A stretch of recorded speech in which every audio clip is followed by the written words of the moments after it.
podcast Nesa. Kembali lagi bersama saya Vina Armonika. Dan saya Dimas Sakti. Kembali lagi kita akan kepo-kepo dan bertanya-tanya. Dan kita pasti bakal ngobrol-ngobrol seru-seru lagi. Pasti teman-teman di rumah pasti pada nungguin. Nah, betul banget nih.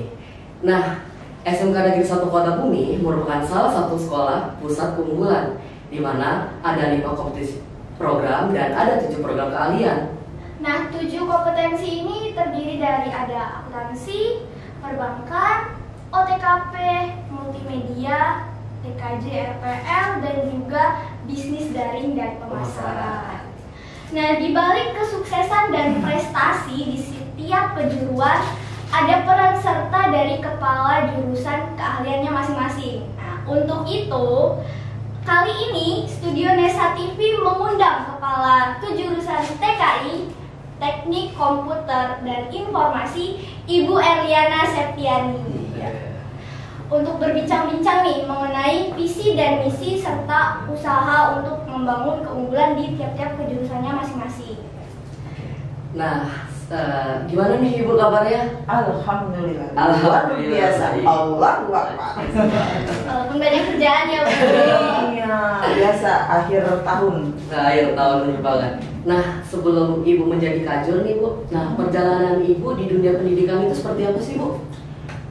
Sebenarnya memang dari ibu waktu menginjak perkuliahan, memang ibu sudah masuk ke dunia pendidikan.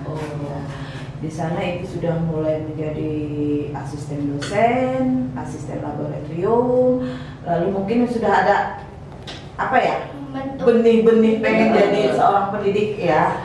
Terus lanjut lagi, kebetulan kan waktu di Lampung Utara ini baru dua perguruan tinggi. Iya. Kalau nggak salah dulu ya. Nah, ada namanya Sekolah Tinggi Manajemen Informatika teknik yang larinya ke komputer ya. Nah, di situ ibu diajak untuk bergabung di sana sebagai dosen. Nah, itu dari tahun berapa ya? Begitu lulus langsung ditarik ke ke STEMIK Surya Intan. Nah, memang kenapa enggak kita ya, karena kita memang lahir di sini ya. Jadi kita berusaha untuk mengembangkan apa yang kita sudah dapat selama kita kuliah ya. Nah, lalu dilanjutkan lagi, kebetulan pada tahun 2003 ya. Tahun 2003 ada yang namanya Guru Bantu Pusat ya. Nah, di sana ibu ikut juga berkecimpung di situ. Akhirnya ibu ditempatkan di SMK kita sini ya, SMK Negeri 1 Kota Bumi. Lalu terus akhirnya lama-lama diangkat PNS. Dari tahun pertama kalau nggak salah teknik komputer jaringan ya. Yang pertama kali itu teknik komputer jaringan itu TKJ berdiri pada tahun 2006. Nah, dari tahun 2006 itu ibu ditunjuk sebagai kepala program kalian. Dulu namanya ketua jurusan. Dulu pertama kali itu namanya ketua jurusan sebagai ketua jurusan teknik komputer jaringan gitu. Udah sekitar 17-16 tahunan ya Bu. Sebenarnya dikatakan sebagai ketua program kalian atau Perjuangan Ibu luar biasa banget ya. Jadi sebelum jadi kader itu Ibu mengajarnya itu di bidang apa? Di bidang KKPI dulu namanya ya, namanya KKPI ya, di komputer juga. Oh, jadi ya. sama komputer juga ya Bu? Iya. Dia latar belakangnya di komputer ya, kita harus mengajar komputer. Bahas-bahas masalah kepala jurusan Ibu. Kami sebagai siswa nih agak sedikit Kepo nih. kepo juga, bingung juga ya kan gitu. Kajur itu sebenarnya tuh tugasnya cuma ngajar aja atau cuman kayak mengetuai gitu dari jurusan itu. Jadi tugas-tugas kajur itu apa sih gitu? Tugas kajur itu ya, kepala program kalian ya sebenarnya namanya sekarang. Kepala program kalian itu tidak hanya mengajar, tetapi kita membantu kepala sekolah untuk memanajerial. Memanajerial ini maksudnya yaitu memimpin beberapa titik ya. Misalkan ibu sebagai kepala program kalian berarti di atas dari wali-wali kelas yang kita yang satu jurusan yang satu jurusan seperti itu. jadi itu kayak Kalau tugasnya antara Waka dengan Kadir itu hampir seimbang nggak sih?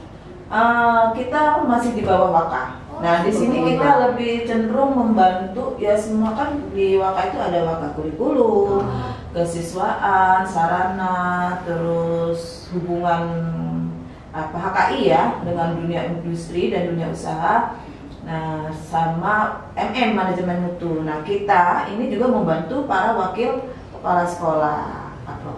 Karena tentunya kapro kan akan lebih dekat dengan siswa ya, lebih dekat dengan siswa selain dengan walinya gitu. Jadi waka-waka kalau ingin tahu permasalahannya terjadi pada siswa, tentunya ditanya selain wali kelas, maka kapronya pun yang ditanya. Nah, setelah Ibu menjadi kajur nih Bu, apa sih Bu visi dan misi Ibu sebagai kepala jurusan? Visi ya, tentunya kita ingin supaya jurusan kita menjadi contoh, ya, menjadi contoh dengan sekolah lain. Ya, setidaknya di sekitarnya dulu lah ya, di lingkungan sekitar dulu di wilayah Kota Bumi kita lah, Lampung Utara. Terus kalau misinya ya tentunya Ibu ingin anak-anak Ibu ya menjadi aset yang bermoral, maksud Ibu ya. Jadi tidak hanya sebagai beban, tetapi dia menjadi aset yang bermoral. Terus yang Ibu inginkan juga anak-anak kita ini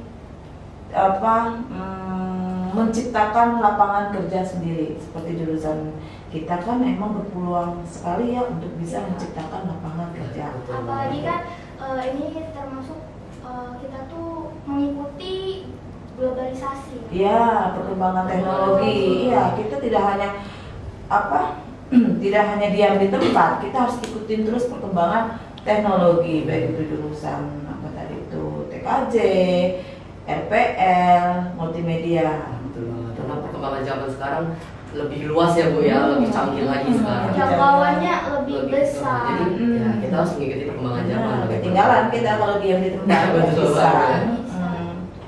Jadi sebenarnya tuh kalau di jurusan kita sendiri itu peluangnya memang benar-benar besar sih. Iya, benar. Ibu kan membawahi 3 kompetensi kalian ya. Nama program kalian kita ini namanya Teknik Komputer Informatika. Bidang kaliannya adalah Teknologi Informasi Komunikasi. Nah, di bawah program kalian tersebut ada kompetensi kalian, beberapa kompetensi kalian. Itu apa aja? Tadi ya dikatakan tadi teknik komputer jaringan, terus rekayasa perangkat lunak, multimedia sekarang ganti ya, namanya apa? DKV, desain komunikasi visual. Iya, di situ. Itu peluang kerjanya luar biasa. Tapi ya kalau misalkan orangnya diam saja ya tetap aja. Nggak mau berkembang. Ya sama aja. Mulai dari diri sendiri ya. ya. Mulai dari diri kita sendiri. Jadi visi dan misi Ibu ini intinya adalah gimana caranya menjadikan anak itu sebuah aset yang menjadi siswa yang bermoral dan nantinya tuh siap terjun di dunia kerja. Nah, siap terjun di dunia kerja. Kalaupun memang nanti kalian kesulitan dalam pada saat kalian melamar kerja kesulitan ya, kalian bisa sendiri buka lapangan kerja dan tidak perlu modal. Iya, tidak perlu modal. Kalian yang penting punya skill kalian. Tinggal kalian promosiin lah di media sosial, kan kalian paham lah masalah itu gitu. Sudah datang semua tuh konsumen. Ya, jadi kita tinggal di rumah, tahu-tahu ada aja pelanggan. Ada aja pelanggan gitu. Yang penting kita pintar bersosialisasi, skill kita juga punya. Gitu. Kalau orangnya pintar, siswa itu pintar tapi dia tidak memiliki nggak pintar itu berarti dia memiliki skill ya, tapi dia nggak pintar dalam bersosialisasi, dalam berkomunikasi dengan yang lain, tetap akan kesulitan seperti itu. Jadi kayak perlu relasi juga nggak sih? Iya, benar. Ya makanya itu kata Ibu, harus saling bersosialisasi gitu. Nah kalau jalan itu diem aja itu namanya nyampe kan? Nggak.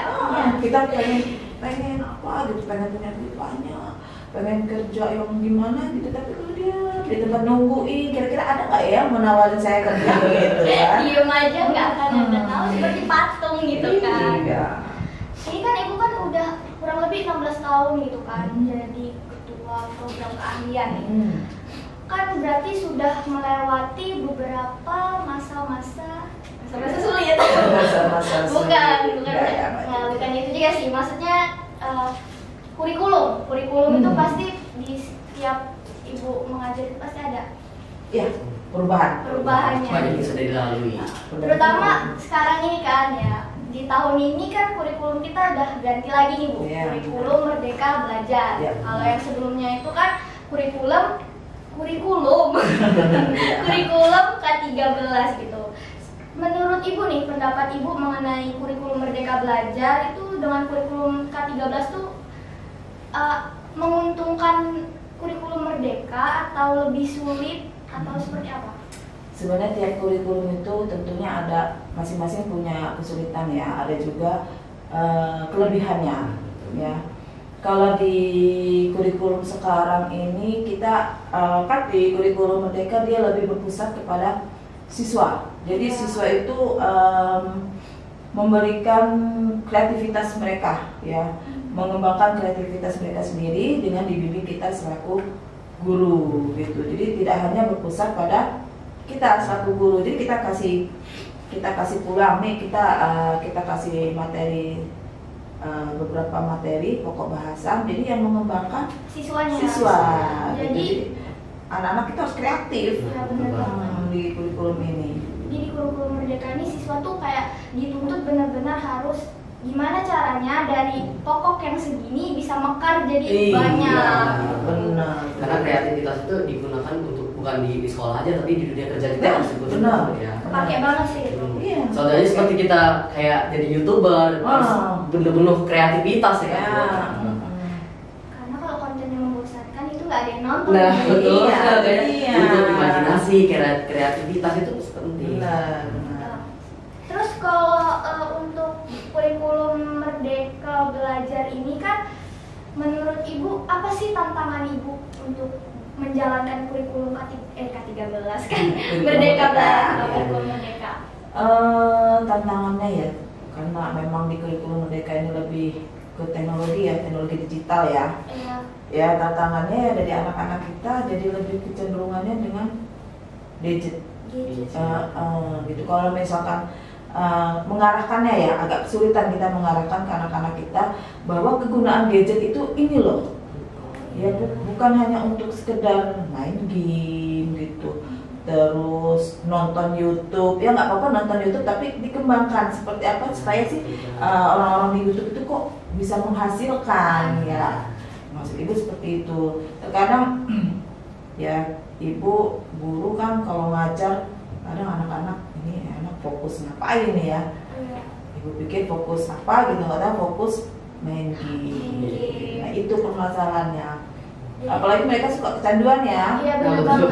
Kayak jadi nggak bisa kontrol diri Nggak mereka. bisa kontrol mereka sendiri gitu. Apalagi kalau di lingkungan rumahnya juga memang harus ada harus ada apa ya, lingkungan rumah dengan lingkungan sekolah itu harus seimbang gitu kan. Karena emang kan kalau sekolahan hanya beberapa jam ya, di rumah mereka lebih banyak gitu.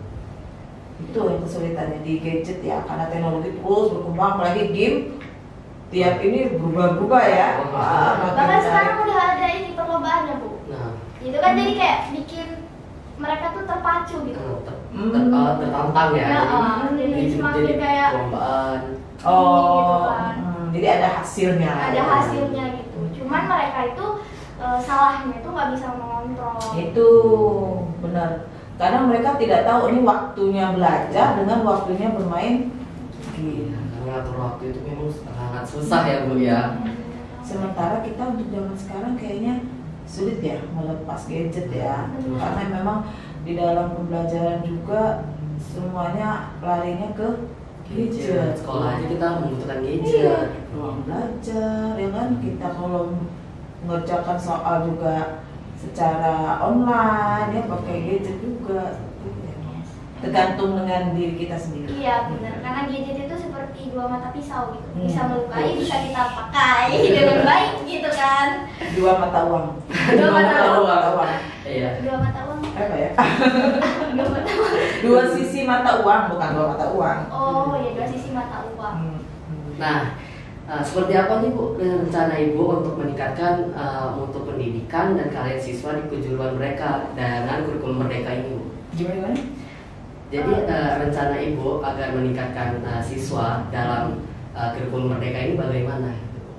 Cara meningkatkan? Cara meningkatkannya, yaitu kita kasih motivasi ke mereka, terus ditambah lagi ya tentunya kita butuh namanya SDM, sumber daya manusia, guru-guru yang berkualitas untuk bisa menghasilkan anak didik yang berkualitas dan tentunya dibantu dengan fasilitas.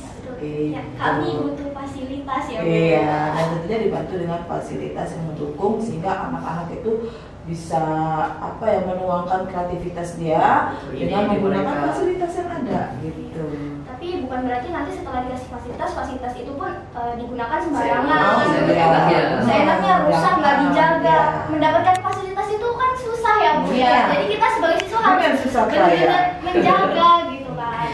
Nggak ada fasilitas tuh susah lagi. Makanya nggak dikasih kesusahan, dikasih nggak dijaga. Kan itu salah sih. Tolong sampaikan memang. Siap Bu.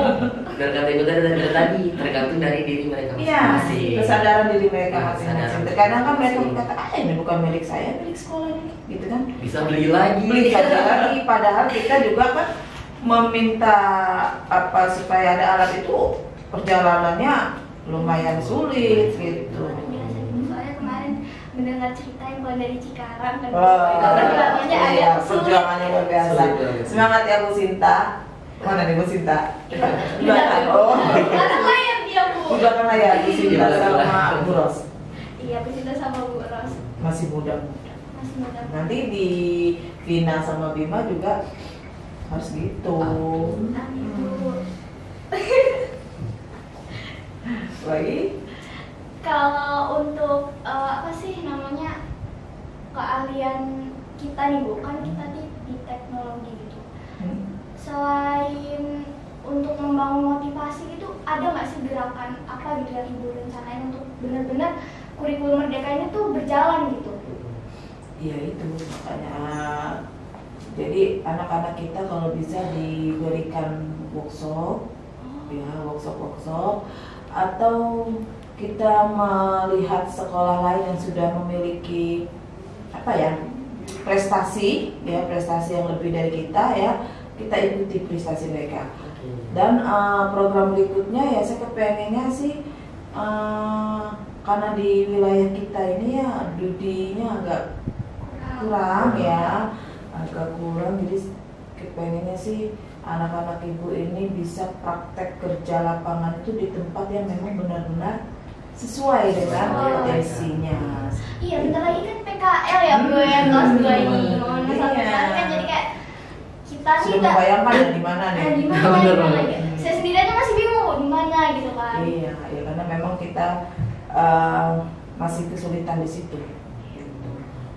Ini kemarin sih kita sudah usaha ya untuk kerjasama dengan Dudi yang sesuai dengan kompetensi kita waktu di Universitas Bandar Lampung ya, Bu Sinta sama Bu Rostiana yang jalan ke sana. Udah beberapa tempat yang sudah kita ajak MOU dan mudah-mudahan itu berhasil ya. Dan insya Allah tahun 2023 ya kita PKL ya. Iya Bu. Nah 2023 sudah mulai bisa disalurkan ke sana gitu.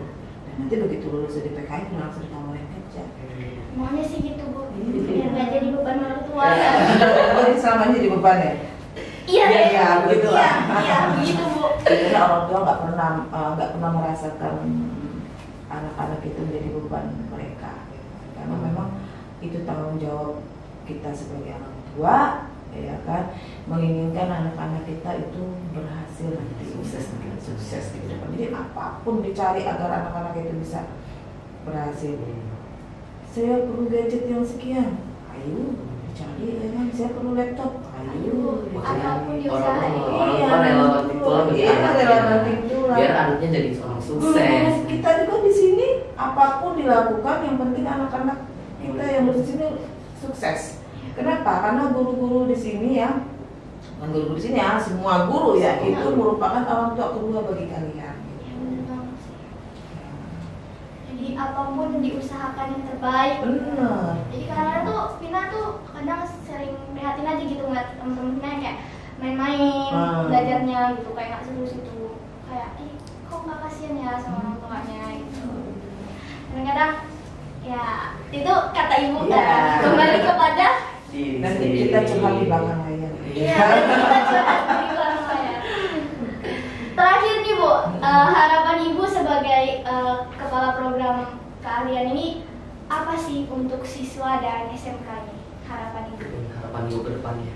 Ya itu yang dikatakan harapan ibu ya, anak-anak itu nanti begitu lulus itu tidak menjadi beban, ya, tidak menjadi beban orang tua lagi, gitu kan. Terus membawa nama harum sekolah, lalu mendapatkan pekerjaan yang memang diinginkan, ya, kalaupun itu mungkin tidak terlalu sesuai, tapi kalian kan terkadang jurusan multimedia misalkan belum tentu begitu lulus kerjaannya ya sesuai.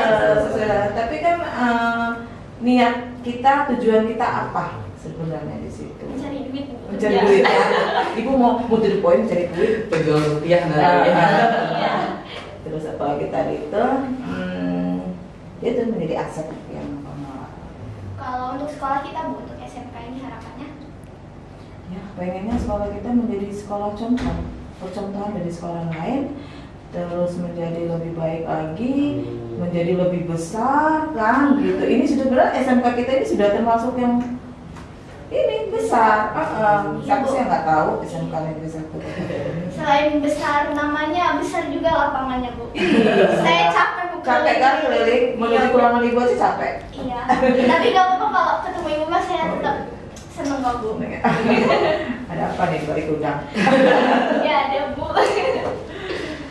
Makasih ya Bu atas waktunya, benar-benar dari cerita-cerita kita hari ini benar-benar kita jadi tahu tugas Kajur itu ternyata tuh nggak cuma ngajar aja loh Bu, gitu kan. Jadi banyak juga tugas-tugas Kajur, bukan hanya mengajar gitu. Dan di sini tuh kayak banyak nasihat-nasihat yang kan kayak siswa-siswa tuh nggak semuanya dekat dengan Kajurnya. Iya, gitu. karena mereka pasti diberikan dengan wali kelasnya.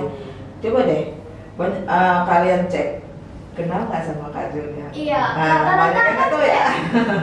Kajur OTKP siapa? Iya. Aduh nggak tahu loh, kamu kan jurusan OTKP gitu kan, biasanya kayak gitu ya Bu. Karena mereka tuh hanya dekat sama orang yang dikenal saja. Iya. Ya kalau orang dikenal ya nggak mau gitu kan. Kayak enggak sih gitu kan.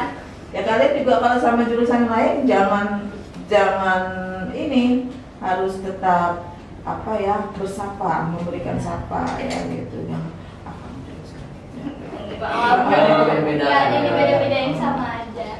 Jadi perbincangan kita ini benar-benar bermanfaat gitu. Mungkin teman-teman yang di rumah kalau nonton ini jadi tahu, ini loh Kajur kita, Kajur TKI gitu yang belum tahu gitu kan. Terus dia ini punya visi misi yang bagus gitu, dimana dia tuh pingin kita tuh menjadi siswa-siswi yang menjadi aset yang bermoral gitu. Iya. Benar banget. Jadi buat teman-teman sukses terus, belajar terus. Makasih buat Bu Eliana. Terima kasih, Bu. Motivasinya Terima kasih juga. sama visi misinya tuh benar-benar ngebangun kita untuk semangat belajar. Amin, semoga dijalankan. Ya, siap Bu. Mungkin Insyaallah. udah cukup sampai di sini. Kami akhiri, semoga kita bisa ngobrol-ngobrol lagi Iya, balik layar. di balik layar. Karena ini bukan terakhir kalinya kita ketemu ya, tapi awal kita bertemu. Iya, awal kita ngobrol Bima. Nah kan? Dia sebut kenal maka tak Iya. Ya, dan sampai di sini dulu, sampai jumpa lagi.